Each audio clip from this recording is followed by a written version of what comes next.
Hello everyone, my name is Dr. Vijay Bhatia. I work in the mental health. Today we are going to talk about acute stress reaction. What is acute stress reaction?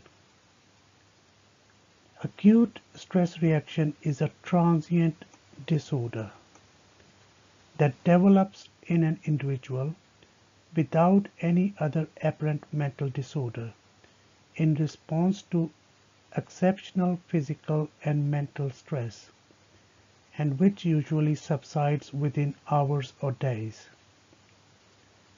Individual vulnerability and coping capacity play a role in the occurrence and severity of acute stress reaction.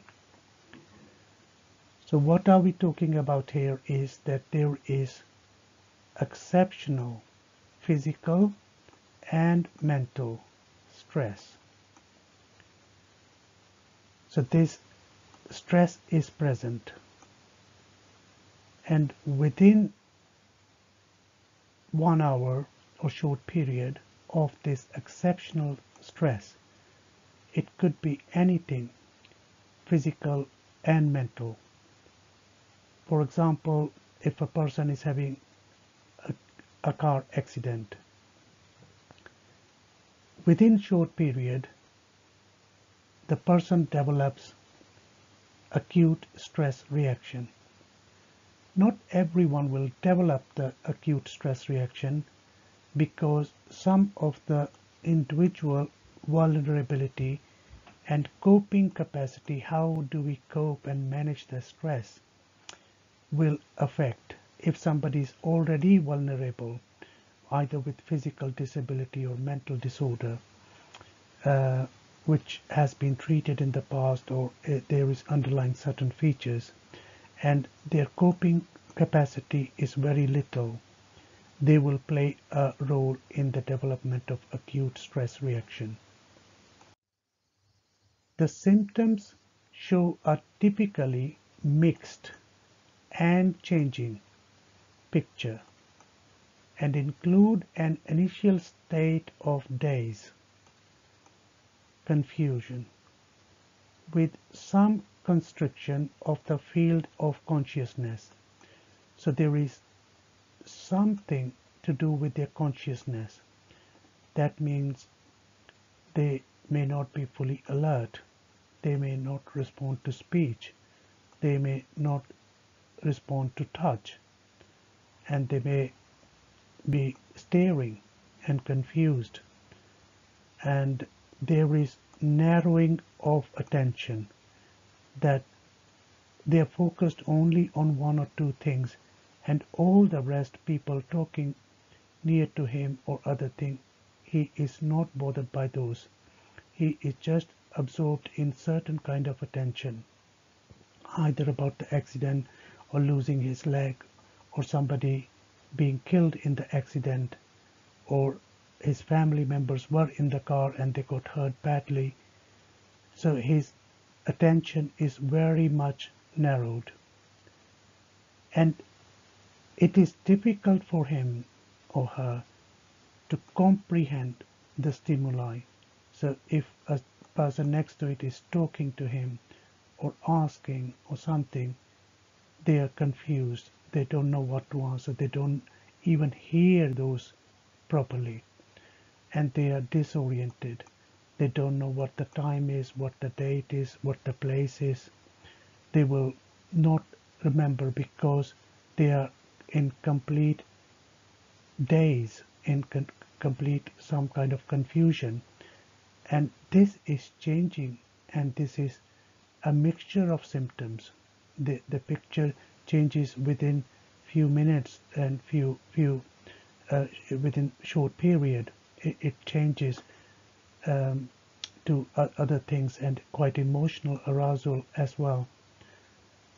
This state may be followed either by further withdrawal from the surrounding situation to the extent of dissociative stupor, we will talk more about this, or by agitation and overactivity, which is flight reaction or fugue.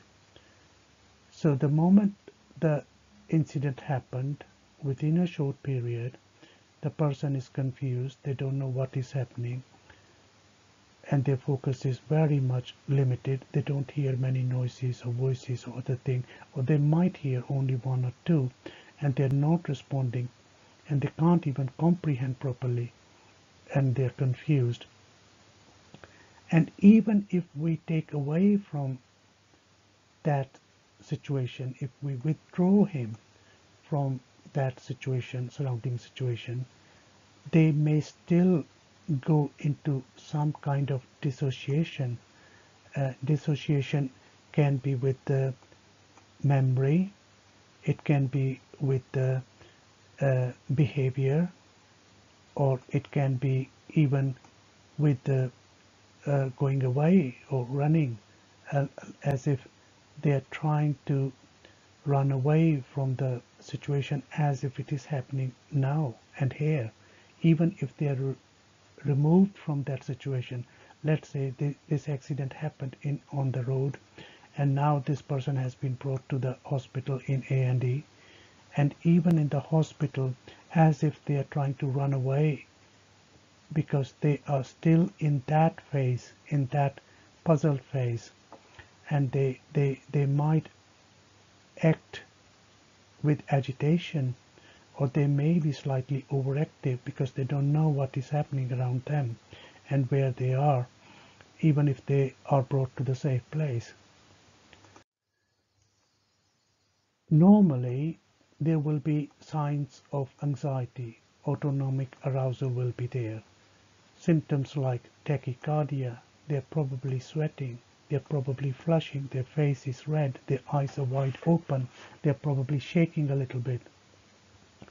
So these symptoms will accompany, are commonly actually present if somebody is in acute stress reaction. The symptoms usually appear within minutes of the impact of the stressful stimulus or event, and this can be anything. The person is traveling in the train and stopped suddenly, and a lot of people fell down. The aeroplane is going, but it is having a lot of turbulence, and some of the people fall, and so even another person has cardiac arrest in the aeroplane and they don't know what to do, or somebody have allergic reaction to something. So anything which will stimulate, which is very unusual, and the person is not able to come out of that, and they are very much confused. So it could be any event, sometimes even relationship breakdowns, sometimes even with a parental separation, and can affect the teenage children.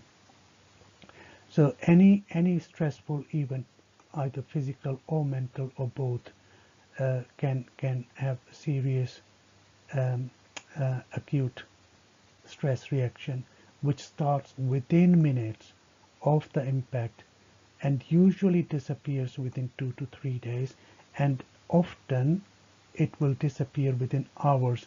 But in some patients, as we said, they are either vulnerable, they are already vulnerable, either due to their mental or physical illness, or some kind of disability, some kind of difficulty in managing or coping, and normally it will disappear in 2 to 3 days, but sometimes often it disappears within few hours.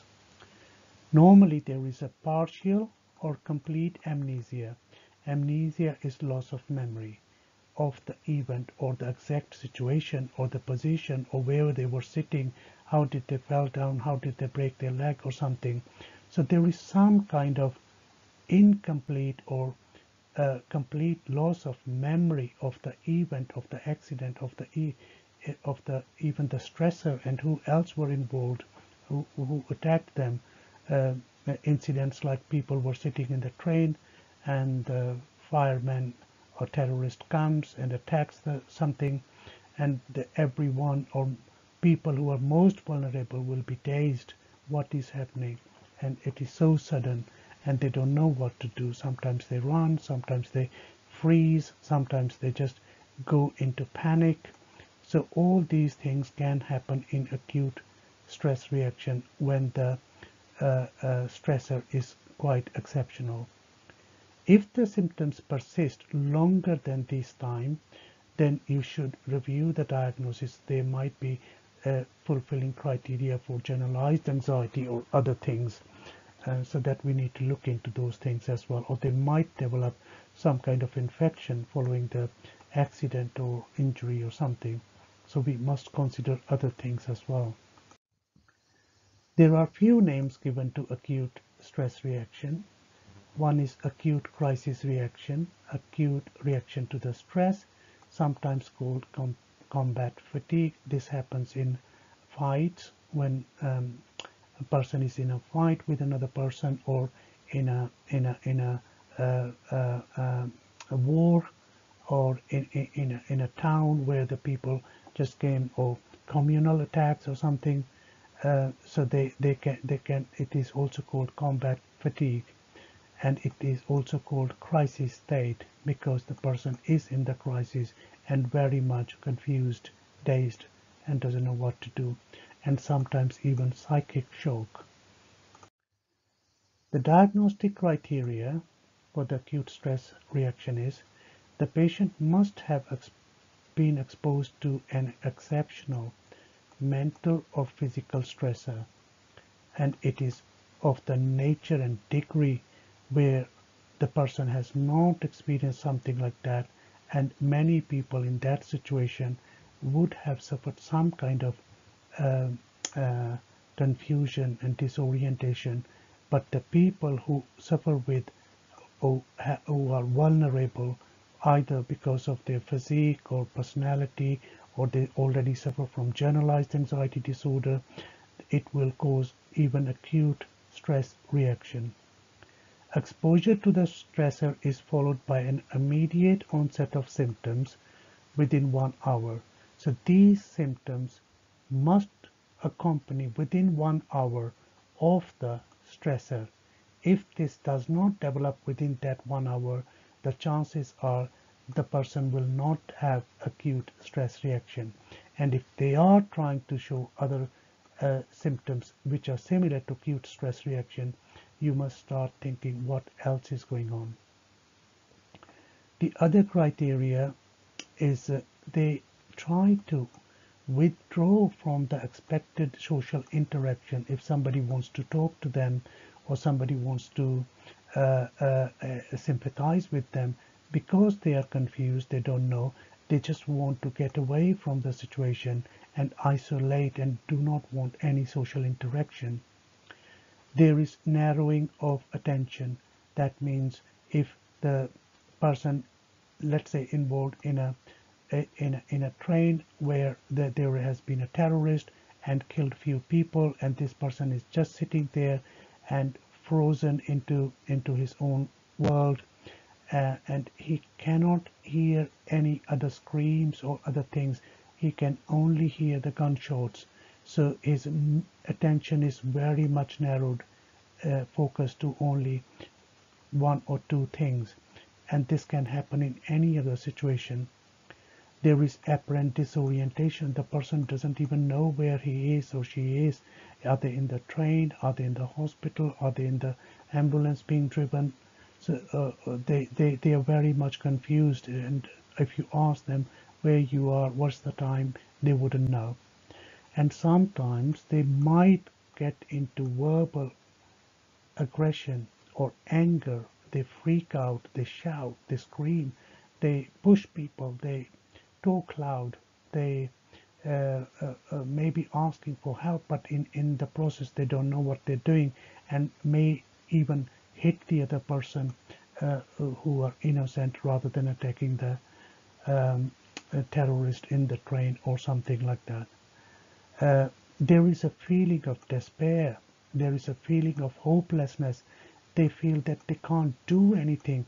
That's why they're just trying to push away or get run away or something, or trying to help some people, but they don't know how. And it is a feeling of despair, as worthless, as they can't do anything.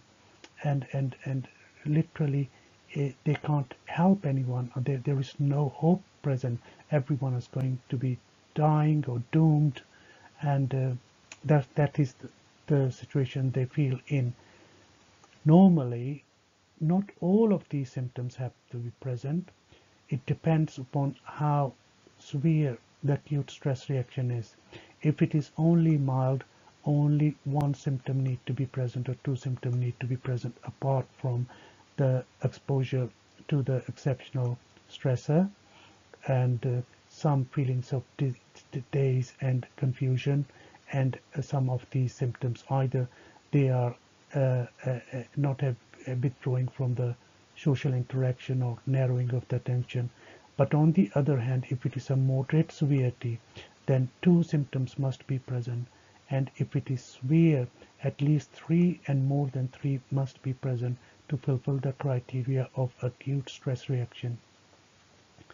And sometimes there is inappropriate, purposeless overactivity that will ultimately lead to sometimes what we call dissociative stupor, where the person just purposely is overactive, is moving around, not knowing what is happening. And sometimes there is uncontrollable and excessive grief, like in the incident in the train where they were sitting and the terrorists come and killed other people.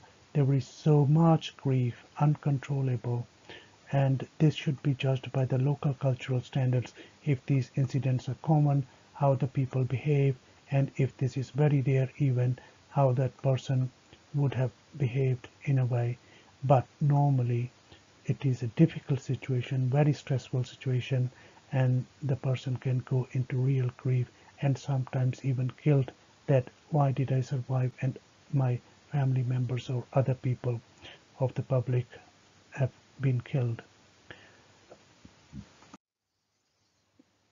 If the stressor is transient or can be relieved, so if the person has been in a car accident and now this is incident has happened and this is transient, and now the person has been taken out and is away from the roadside, the symptoms must begin to diminish after not more than 8 hours.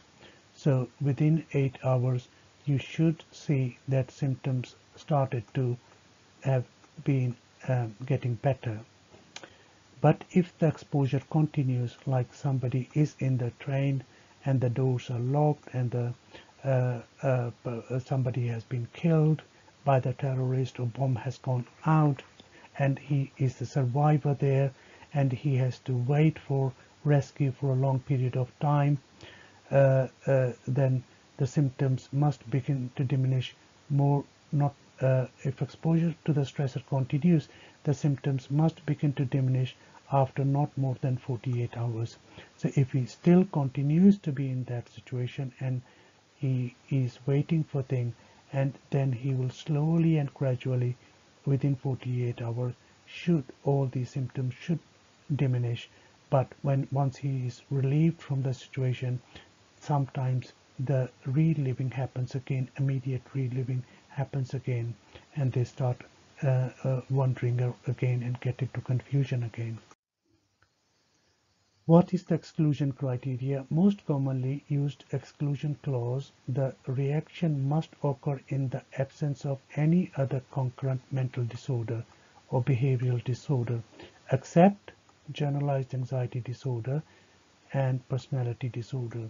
So in some personality disorders, especially in girls, acute stress reaction happens quite often in teenage girls, and when they experience some kind of stress within the family or with the close relationships or friendships been broken down, even at those states they don't know what to do. They get confused for short periods and sometimes go into some kind of dissociative states. And not more than 3 months of the end of an episode of any other mental or behavioral disorder. Thanks for watching. Press the like button if you like the video and share with friends. Subscribe to the channel. I have other videos related to this, mainly talking about dissociative or conversion disorders, because they are very much related with the acute stress reaction. In the acute stress reaction, there can be amnesia, partial or complete, which is called dissociative amnesia. There can be a stupor where the person is not responsive to either speech, touch, or talk, and their muscles might be limp. And in some people, they can even develop signs of like paralysis, as if they can't even move their arm or leg or something. So these are other dissociative disorders, and sometimes to the extreme, even the dissociative fugue happens, where the person just runs away from the situation after the stressor or stressful event, and they don't know where they have gone, but apparently they might have taken the train or bus or something, but they end up in a different place from the situation itself. They all are separate entity like dissociative disorder, but they are related with the acute stress reaction or acute exceptional stress. I see you again.